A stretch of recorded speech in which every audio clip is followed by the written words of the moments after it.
It was just a matter of time before I was found out. The apple may not have fallen far from the tree, but I was certainly no lawyer. A name, I had to give her a name, or the jig was up, something she could hang her hat on. It's Vice, Vice, baby.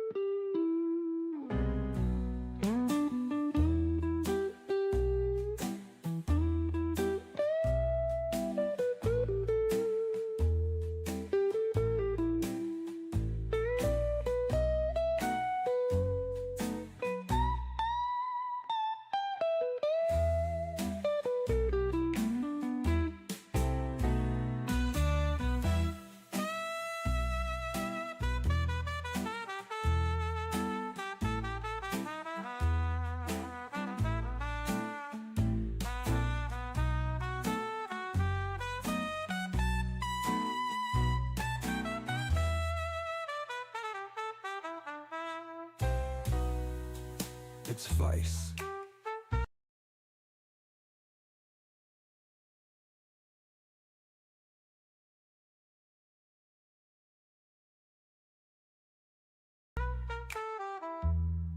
Vice, baby.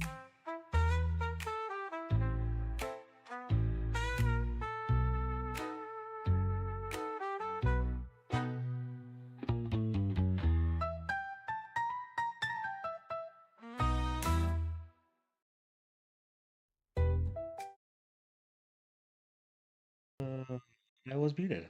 Good morning, good afternoon, good evening, everybody. Sorry, I don't know how, but I hit pause mid-intro.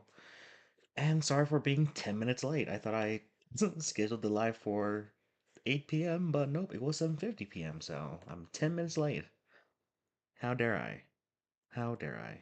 Bad at time management. There you go. Ah, hello, Danielle. How are you doing? Good to see ya. Hope you are enjoying your Saturday slowly coming to an end. And what better way to end your Saturday than with our good friend Megan Fox with her Believe Evidence book? The book where I shall say, if you're here, awesome. If you're not here, awesome. Because guess what? This is a book where lots of things will happen, lots of feelings will be felt. And guess who doesn't care? Megan Fox. Because she says what she wants to say, and if your feelings get hurt, then womp womp. I'm just hoping to get offended. I see. Well, that was your trigger warning. Feelings will be felt. If you go after Megan Fox for whatever you hear from this book, shame on you, and I will go after you. How about that? But you guys know the drill. I'm gonna read two chapters tonight for you guys, and I will pause in the middle, see how the chat's doing, and then read the second chapter, and I will send you to a different stream that is live this late at night, whoever it may be. Ah, Chapter 1. Taylor Tibbets. Taylor Tibbets is the perfect example of why men should always think first before blindly trusting women.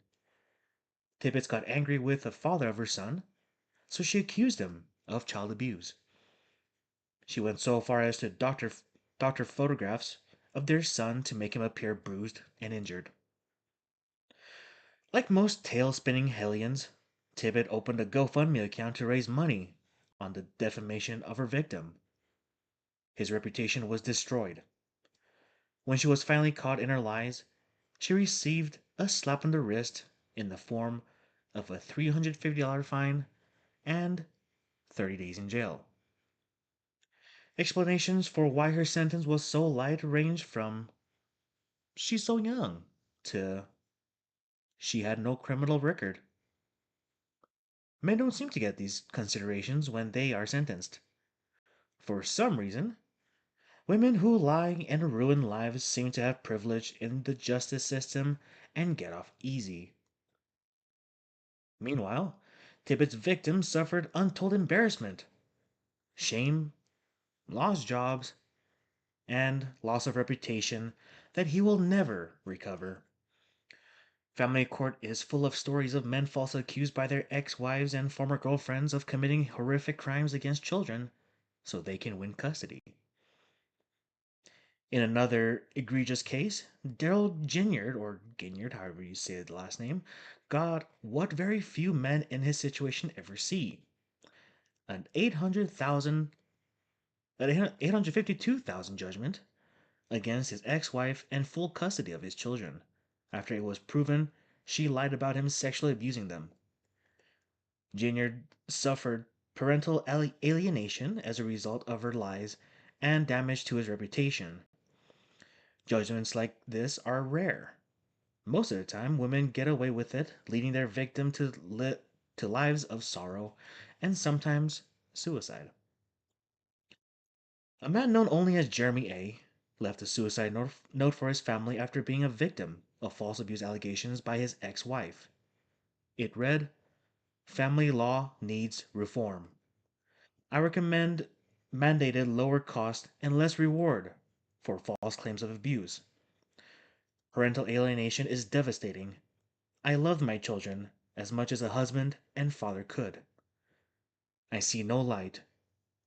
Recommend an authority consistent during high conflict separations. It is exploited in family law. Sorry, Dad and Angie. I'm very sorry." J. Cheshire of Southampton, England, was 17 when he was falsely accused of rape. The accusation and investigation that followed so traumatized him that even after the charges were dropped, Cheshire committed suicide. To add calamity to tragedy, Jay's mother committed suicide 1 year after her son. A false allegation by one villainous harridan took 2 lives. The accuser was never even identified, let alone punished, as she should have been for manslaughter. Or the Me Too warriors, who care when innocent people are driven to suicide by vindictive, wicked women and unjust courts. It's simply not fashionable to stand up for men these days, and so we all ignore their pain. Women are marching and demanding rights that they already have, while wrenching basic human rights away from men for revenge and self interest. Women like this are disgusting and make me ashamed to share chromosomes with them. They have assured that I will never believe women without hard evidence. Damn. Bad. That was the first chapter of the night. It's always hard and crazy to hear people, you know, getting rid of themselves because of the false allegation against them and no one really paying for it. That's it's hard. How's it going, Ghost? Ah, and we shall continue to the second feminist, yeah. We shall continue to the second chapter for tonight and the last chapter. Sexual harassment goes both ways. If you follow the Me Too explosion on social media, you would believe that only men are capable of harassing women. But that is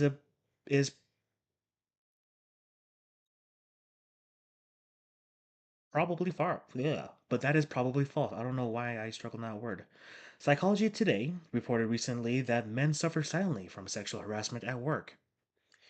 According to a recent survey, about one third of all working men reported at least one form of sexual harassment in the previous year. Of the 7,809 sexual harassment charges filed in 2011 with the U.S. Equal Employment Opportunity Commission, EEOC, 16.1% were filed by men. By 2013, this had risen to 17.6%.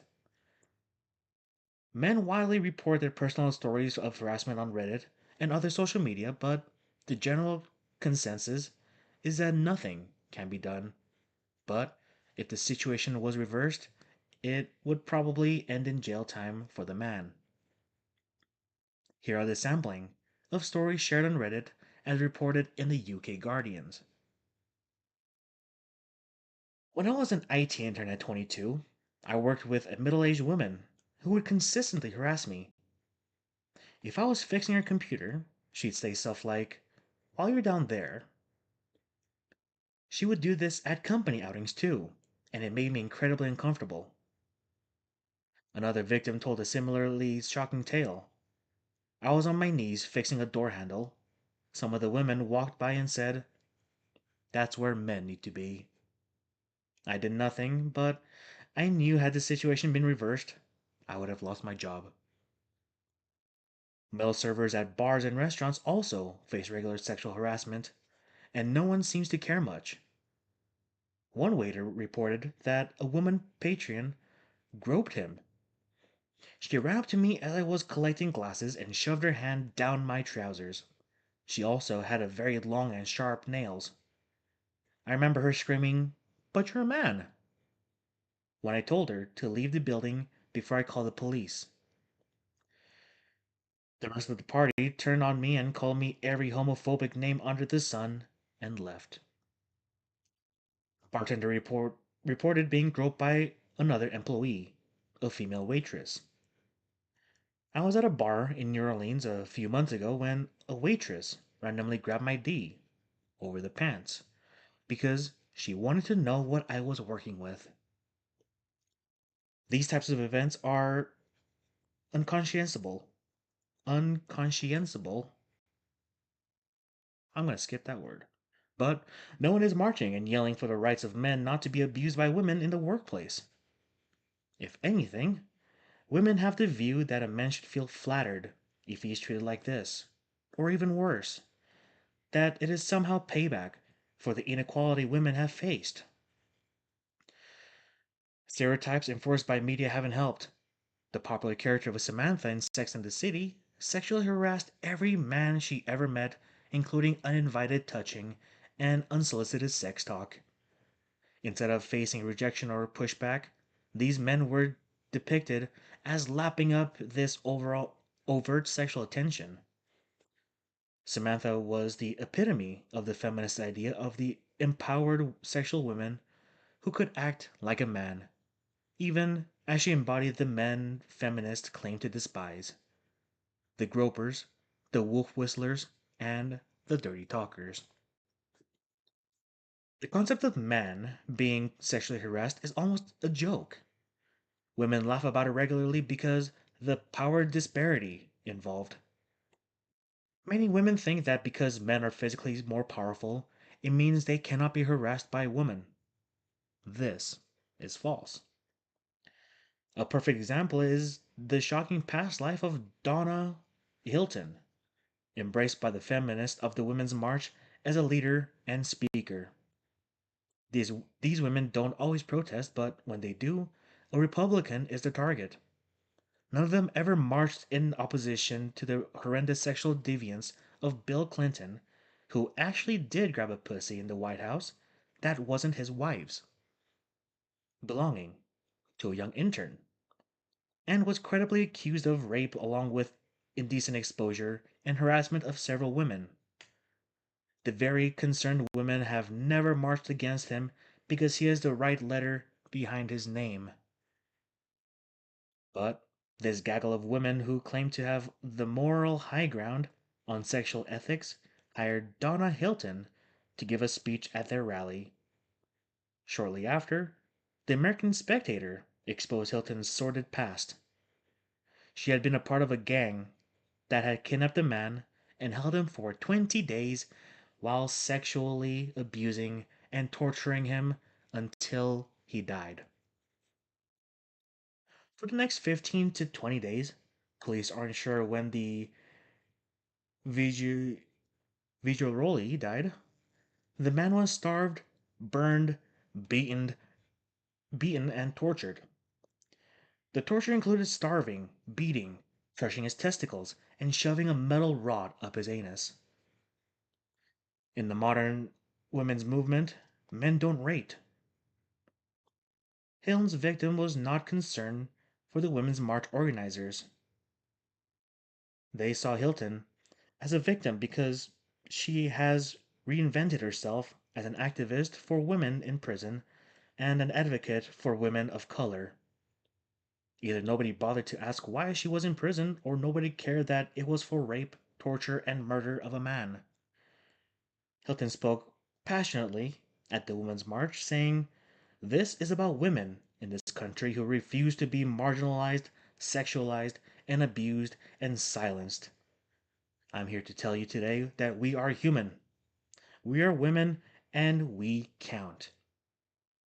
Hilton did not mention the man she dehumanized for 20 days and eventually murdered. He apparently doesn't count. That was the 2 chapters for tonight. A little shorter stream, but it is what it is. Ah, another 2 hard stories in Believe Evidence by Megan Fox. Ah, crazy stories. Crazy stories. And as always, I have nothing to say. Just leaves me speechless every time. And even if I do pre read the book or the chapters, still, yeah, none. None. But hey, thanks for being here. Thanks for the little read along. And I will put a link for the book in the description down below once I uh finish this live and all that stuff. So, thanks for being here, everyone. Hope you have a beautiful morning, evening, night, wherever you are. Hope you enjoy the rest of your weekend. Stay beautiful. Stay lovely. This will be my last stream of the night. I love you guys, and I'll see you next time. Bye bye.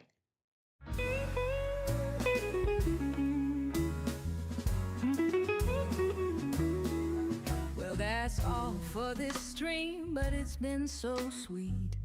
Thanks for hanging with us, it's been a treat. We'll keep it warm, keep it real, take it slow. Catch you next time when the vibes are ready to flow. If you enjoyed the ride, give us a like, subscribe for the warmth. Come back whenever you like. Until then, take it easy, don't rush, don't hurry. I'll be here waiting, no need to worry.